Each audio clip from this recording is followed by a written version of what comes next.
জুমার দিনে কখন মসজিদে আগমন করতে হয়? আল্লাহ তাআলা সূরাতুল জুমআ নামে একটা চ্যাপ্টার কোরআনে তিনি নাজিল করলেন। সেখানে তিনি বার্তা দিলেন, ইদা নুদিয়া লিস-সালাতি মিন ইয়াউমিল জুমআ ফাসআউ ইলা যিকরিল্লাহি ওয়া দারুল বাই'a। আমাদেরকে আল্লাহ তাআলা সময় দিয়েছেন কম, লাইফ সাইকেলটা একেবারে সামান্য, আসর থেকে মাগরিব এই সময়, এতটুকুন সময় নিয়ে আমরা আসছি হাদিসের ভাষা অনুযায়ী। এই সময়ের মধ্যে আমাদের কত কাজ করা লাগে, আমাদের আর্নিং করা লাগে, আমাদের রুটি রুজির ব্যবস্থা করা লাগে, পরিবার পরিজন বহুত কিছু আমাদের সামলানো লাগে।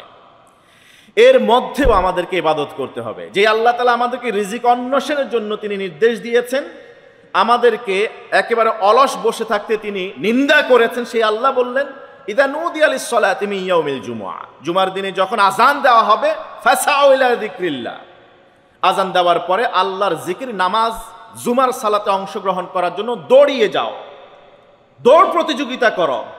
ওয়া দারুল বাই'a, বেচা কেনা যা আছে সব শাটডাউন করে দাও। ওই সময় 1 টাকা বিক্রি করলেও আযানের পরে ওই 1 টাকা হালাল ভাবে ব্যবসা করলেও ওটা হারাম হবে আপনার জন্য খাওয়া। ফর এক্সাম্পল, একজন মুদি দোকানি, আযান হয়ে গেছে জুমাবারে, এরপর একজন খদ্দের আসলো, 10 টাকায় কোনো মাল বিক্রি করলো, তার এই মুদি মাল কেনাটাও হালাল ছিল, যে টাকা দিয়ে কিনেছে সেটাও হালাল ছিল, খদ্দের নিজের একেবারে হাড় ভাঙা পরিশ্রমের টাকা দিয়ে সে এই 10 টাকার মাল কিনেছে। ওই মুদি দোকানি এবং খদ্দের দুয়ের জন্য এই খাবার খাওয়া অধিকাংশ উলামায়ে কেরামের মতে হারাম হয়ে যাবে। ওর 10 টাকা ইনকাম হারাম হবে, কারণ আল্লাহর ভার্ডিক্ট এখানে লঙ্ঘিত হয়েছে। ওয়া দারুল বাই'a, আমর হয়েছে, ওয়াজিব হয়ে গিয়েছে যে আযান হবার সাথে সাথে তুমি তোমার ব্যবসা বন্ধ করে দাও, ব্যবসা করতে পারবে না। হ্যাঁ, কতক্ষণ তুমি এই ব্যবসা বন্ধ রাখবে? যতক্ষণ জুমার সালাত শেষ না হয় ততক্ষণ পর্যন্ত। ফাইদা কুদিয়াতিস সালাহ ফান্তাশিরু ফিল আরদ ওয়াবতাগু মিন ফাদলিল্লাহ, জুমার সালাত শেষ, আবার যাও, ওই যে দোকান শাটডাউন করছো, যাও আবার খুলে ফেলো। সুবহানাল্লাহ বলে। এই যে এখন যারা আছেন মসজিদে, অনেকেই এবার হজে গিয়েছেন, আপনারা নিশ্চয়ই জানেন, আমাদেরকে আপনারা সাক্ষীও দিবেন যে সৌদি আরবে আযান হবার সাথে সাথে এই যে লক্ষ লক্ষ হাজি সেখানে গিয়েছেন।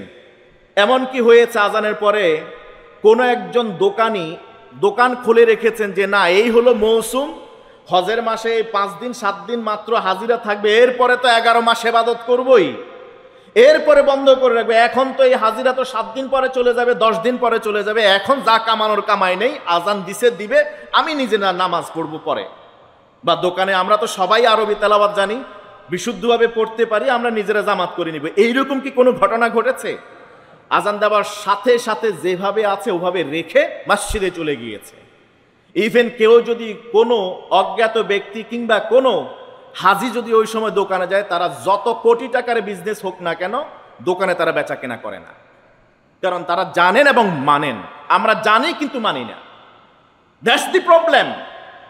এই যে মাসালাটা আপনি প্রত্যেক দোকানিকে জিজ্ঞেস করেন যে আমি আসার সময়ও ম্যাক্সিমাম দোকান খোলা, ইল্লা মাশাআল্লাহ 2-1টা ছাড়া, যদি 100টা দোকান থাকে 2-1টা দোকান খোলা, ম্যাক্সিমাম দোকান খোলা।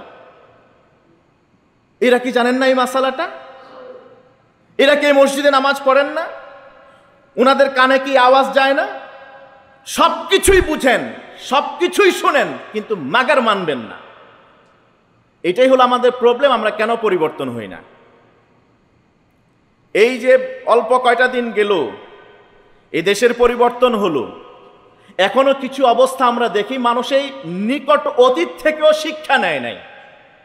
যেই লাও সেই কদু আমরা দেখছি কিছু কিছু এলাকায়, চাঁদাবাজি, টেন্ডারবাজি, ডাকাতি, মানুষকে খুন খারাপি, মানুষের নামে অপবাদ, অন্যায়ভাবে মামলা দেওয়া, একেবারে নাম না জানা ঘরে মামলা দেওয়া, এগুলি কি বন্ধ হয়েছে?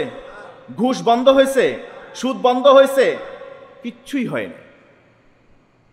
অথচ নিকট অতীত থেকে আমরা শিক্ষা নেই নাই। আমাদের বড় প্রবলেম হলো আমরা আমাদের ইতিহাস থেকে শিক্ষা নেই না, অতীত থেকে শিক্ষা নেই না। আল্লাহ বুঝার তৌফিক দান করুন। এখানে একটি কথা আছে, জুমার দিনে আযান হয় 2টা। আযান কয়টা হয়? 2টা। বিশ্বনবী সাল্লাল্লাহু আলাইহি ওয়াসাল্লামের যুগে আযান হতো 1টা। ওসমান ইবনে আফফান যিন্নুরাইন রাদিয়াল্লাহু তাআলা আনহুর যুগে থেকে আজান দুটা প্রচলিত হলো। যখন দেখলেন মসজিদে আর জায়গা হয় না, বাজারে নামাজ পড়তে হবে, ওইখানে মসজিদ তৈরি করে এখন প্রথমে মুসল্লিদেরকে প্রস্তুতি নেওয়ার জন্য একটা আজান প্রচলন করলেন ওসমান ইবনে আফফান রাদিয়াল্লাহু তাআলা। এখন সেই আজানটি কোনটি? যেহেতু আল্লাহ রাসূল সাল্লাল্লাহু আলাইহি ওয়াসাল্লাম আরবি ভাষায় খুতবা দিতেন, ওই খুতবা আজান দেওয়ার পরে তিনি মিম্বারে দাঁড়িয়ে যেতেন। বিধায় এখন উলামায়ে কেরাম বলেন আমরা যে দ্বিতীয় যে আজানটি দেই, এই আজানটি হলোই বিশ্বনবী সাল্লাল্লাহু আলাইহি ওয়াসাল্লামের যুগের সেই আজান। সেই আজান দেওয়ার সাথে সাথে আল্লাহু আকবার বলার সাথে সাথে ব্যবসা বাণিজ্য সব বন্ধ করা ওয়াজিব হয়ে যায়। কিন্তু প্রথম যে আজান দেওয়া হয়, উলামায়ে কেরাম বলেন এইটা মুসল্লিদেরকে আহ্বান করার জন্য, সচেতন করবার জন্য পূর্ব প্রস্তুতিমূলক এই আজানটা। এই আজান দেওয়ার পরে ব্যবসা বাণিজ্য হারাম হবে না, বরং এই সময়ের মধ্যে তারা মসজিদের দ্বিতীয় আজান হয়ে যাওয়ার আগে আসবে। আলহামদুলিল্লাহ আমাদের এই মসজিদে প্রায় 10-12 হাজার মুসল্লি হয়। আপনি দেখেন দ্বিতীয় আজানের আগে কতজন মুসল্লি আসেন। যদি আমরা ওই আজানটাকেই ধরে নেই, এর পরে কত মুসল্লি আসেন। খুতবায় দাঁড়িয়ে যাই, এরপরে দেখি মুসল্লি আসতে থাকে, ইল্লা মাশাআল্লাহ থাকবে। কিন্তু আমাদের হয়ে গেছে ম্যাক্সিমাম সিনারিও এইরকম। আর এখন তো মাশাআল্লাহ কানে যায়, ওই যে লাউড স্পিকার দিয়ে মাইক দিয়ে আওয়াজ যায়, অপেক্ষা করতে থাকে। হয়তো প্রস্তুতি নিয়ে বসে আছেন ঘরে, অপেক্ষা করতে থাকেন কখন মুয়াজ্জিন সাহেব একামত দেওয়া শুরু করেন, তখন যাব, যাই নামাজটা পড়ে আবার সবার আগে বের হয়ে যাব। আবার এমন কিছু মুসল্লি তো এমনই আছে, আসার সময় টার্গেট করে আসেন, যাব শেষে দাঁড়ামো এমন জায়গায়, বের হওয়ার সময় যেন কোনো বাধা না থাকে, সবার আগে যেন বের হইতে পারে। আমি খুবই দুঃখিত, হাদিসের পরিভাষায় এটাকে নেফাকি বলা হয়েছে, এটা মুনাফিকি আচরণ বলা হয়েছে। হাদিসে বলা হয়েছে ইমানদার মসজিদে থাকবে, যতক্ষণ থাকবে প্রশান্তি অনুভব করবে, মসজিদ থেকে বাইরে হইতে চাইবে না। কারণ দুনিয়াটা হলো জেলখানা ইমানদারের জন্য, আর মসজিদ হলো পৃথিবীর বুকের শ্রেষ্ঠ জায়গা।